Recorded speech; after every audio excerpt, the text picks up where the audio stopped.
لیکن پہلی بات تو یہ ہے کہ تاریخ کو تاریخ ہی سمجھنا چاہیے. تاریخ کو تاریخ سمجھنے سے مراد یہ ہے کہ مثال کے طور پر حضرت فاطمہ سلام اللہ علیہا کی شہادت کے لیے جو خود ہم نے قول نکالے تقریباً 15 قول ہیں. اچھا 15 قول تو 15 دفعہ تو نہیں شہید ہوئی، شہید تو ایک دفعہ ہوئی ہیں. 15 اقوال ہیں شیعہ سنی ملا کے، نہ کہ شیعوں کے نزدیک جو ہے زیادہ بے مستند قول ہے بعد رسول اللہ 75 دن کے بعد آپ دنیا سے رخصت ہوئیں، یا بعد رسول اللہ 95 دن کے بعد دنیا سے رخصت ہوئیں. 95 والا قول، یہ دو قول زیادہ مشہور ہیں. 95 والا زیادہ ہمارے نزدیک اہم ہے. ہم سے مراد نہ میں نہیں، علماء شیعہ. تو 15 اقوال ہیں. ہوتا کیا ہے کہ فرض کریں کہ اس وقت کی مثال ہم لیتے ہیں، ابھی کی تازہ مثال لیتے ہیں کہ اللہ جناب ابراہیم زکزاکی کو طول عمر اور صحت اور عافیت عطا فرمائے. فرض کریں کہ انہوں نے بیان کیا جناب سیدہ کی شہادت کے بارے میں کہ 13 جمادی الثانی کو ہوئی، اور چل رہا ہے 50 سال کے بعد کوئی ڈسکس کرتا ہے کہ جی 3 زیادہ مستند ہے، تو نائجیریا کے مومنین پریشان ہو جائیں گے، نئی بات آ گئی. لیکن پاکستان انڈیا کے مومنین نہیں پریشان ہوتے، کیونکہ ان کو ہمیشہ سے بتایا گیا ہے کہ یا 13 ہے یا 3 ہے. تو ہم لوگ ذہنی طور پہ تیار ہیں، یا 13 ہے یا 3 ہے. یا جیسے کہ رسول اللہ صلی اللہ علیہ وسلم کی وداعت یا 12 کو ہوئی یا 17 کو ہوئی. ہمارے نزدیک 17 زیادہ ہیں، لیکن 12 کا بھی قول ہے. سنیوں کے نزدیک بھی 12 بھی ہے، 17 بھی ہے. ان کے نزدیک 12 زیادہ ہے.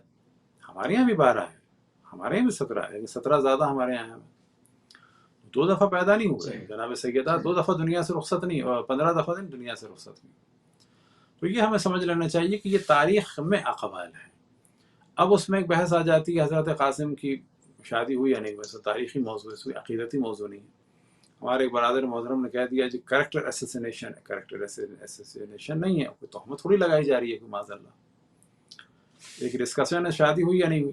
گو کہ شادی ہونے والی جو روایات ہیں یا شادی ہونے والی جو کتابیں ہیں وہ اتنی مستحکم نہیں ہیں.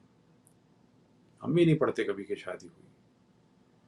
شادی نہ ہونے والی جو ہے روایات یا کتب مقاتل جو ہیں وہ زیادہ مستحکم ہیں. جیسا کہ ہم نے عرض کیا، ہم بھی شادی کا نہیں پڑھتے، لیکن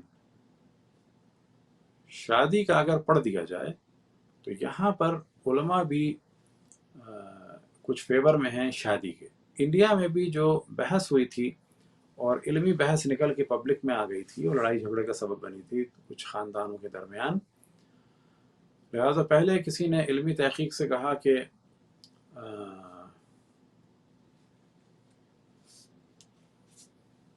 مہندی ہوئی یا نہیں ہوئی، تو اس پر لڑائیاں ہوئیں. وہ غلط تھا کام. زیادہ جواب دے دیتے کہ ہوئی، پھر وہ آتی جواب کہ اس میں یہ نقصان ہے، پھر وہ جواب دے دیتے کہ اس میں یہ دلیل ہے اس کی. لیکن پبلک میں آئی، لڑائی جھگڑا ہوا، اس کا نتیجہ کیا ہوا کہ بعد میں پھر وہ جو کتاب چھپی، اور کتاب میں جو ایک وہ پرنٹنگ کے لیے چھپی تھی، پھر اس کو ایشو بنا کے ہنگامے آگے ہوئے. تو موضوعات کو، جو اختلافی موضوعات ہیں، ان کو تاریخ کا مسئلہ سمجھنا چاہیے. البتہ عقیدے والے کی بات نہیں ہو رہی. بعض تاریخ کی چیزیں ہیں کہ جو ایک عجب مسلمات ہیں، ان کی بھی بات نہیں ہو رہی ہے. تاریخ میں اقوال ہے شہادت کے نہیں. تو حضرت قاسم کے بارے میں بھی قول ہے کہ شادی ہوئی یا نہیں ہوئی. شادی سے مراد جو ہے ان کا عقد وہاں پر یا نکاح وہاں پر ہوا یا نہیں ہوا. اب اس کی ایک یاد منائی جاتی ہے مہندی کے عنوان سے. اب ہمارے یہاں اس میں شور ہوتا ہے کہ یہ مہندی جو ہے وہ ہندوانہ رسم ہے. دیکھیں نا، مہندی آپ نہیں کرتے نہ کریں، آپ کہہ رہے ہیں ہندوانہ رسم، تو پھر ہمیں کہنا ہوگا نا ہندوانہ رسم یہ نہیں ہے. مہندی جو ہے خالصتاً عرب اور ایرانی رسم ہے. اور ہمارے یہاں جو آئی ہے وہ انڈیا سے نہیں آئی. ہمارے یہاں جو انڈیا پاکستان میں آئی ہے وہ عراق سے اور ایران سے آئی ہے. آج بھی اگر آپ اسے گوگل فارسی میں جا کے لکھیں عروسی قاسم، تو بہت آپ کو فوٹوز مل جائیں گی. خود ایران میں، عراق میں حضرت قاسم علیہ السلام کی عروسی کی تقریب ہو رہی ہے، باقاعدہ تبرکات ہیں اس میں، اور خصوصاً ان کی مہندی کی، کہ اگر آپ اس میں لکھیں گے ہنا، تو ہنا نہیں لکھتے، ہنا لکھتے ہیں، گوگل فارسی میں جا کے لکھیں ہنائے حضرت قاسم، تو اتنی آپ کو تصویریں ملیں گی، بڑے بڑے کئی منزلہ اس میں پھلوں کے تھال، کئی منزلہ اس میں موم بتیوں کے تال، مہندیاں نکل رہی ہیں، جلوس کے جلوس نکل رہے ہیں، اور ہزاروں کی تعداد میں لوگ ہیں۔ اتنا زیادہ کانسیپٹ مہندی کا جتنا ایران میں ہے، عراق میں ہے، تو ہمارے حساب سے تو پاکستان انڈیا میں شاید 5% ہوگا، 10% ہوگا زیادہ سے زیادہ وہاں کے مقابلے میں۔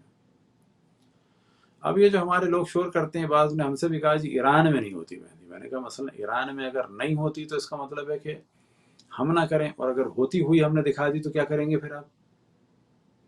یعنی دکھا دیں، ہم نے کہا منائیے، نہیں صحیح نہیں ہوا۔ میں نے کہا بھئی آپ نے پہلے کیوں دلیل دی تھی کہ جی ایران میں نہیں ہوتی تو صحیح نہیں ہے؟ یا تو واضح کہو کہ نہیں صحیح نہیں ہے، صحیح دلیل یہ دی کہ ایران میں نہیں ہوتی، عراق میں نہیں ہوتی، ہم نے دکھا دی وہاں ہوتی ہے۔ اب رہ گیا مسئلہ کہ جی صحیح نہیں ہے، آپ کون ہوتے ہیں صحیح نہیں والے؟ آپ کو نہیں کرنا، نہ کریں، ہمارا کام ہے مراجع عظام سے پوچھنا۔ تو ہم نے بھی کچھ ٹھیک نکالے ہوئے ہیں